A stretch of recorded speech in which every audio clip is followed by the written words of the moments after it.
So we'll start with you, Mark.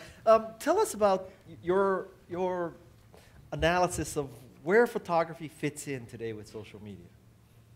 Well, it's the dominant thing in social media.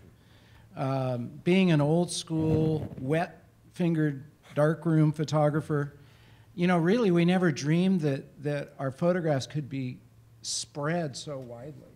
You know? Tell us about, you know, blogging these days. And yeah, you know, I mean, we've been taking photos forever, right? And but I think there's definitely been a big shift in the last few years.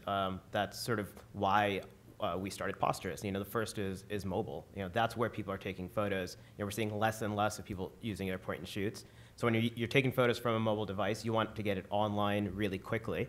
So that's really hot. And the second is distribution, right? So you take a photo, and what's the point if nobody sees it? And you know, we all have like shoe boxes of printouts that you know you're never going to look at again.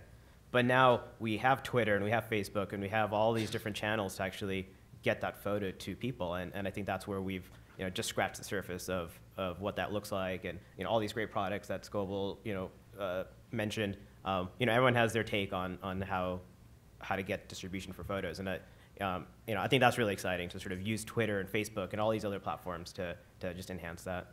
90% of the people take an image and want to store a memory. So the result is these are the people that don't want to spend much time to create a photo book or something like that.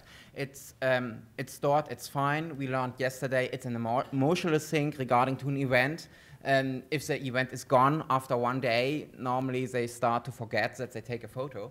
And then we have the other 10% that more are storyteller that want to tell the story for their friends, for themselves, in 10, 20 years, and then want it not in a cloud or something like that. They want it stored permanently.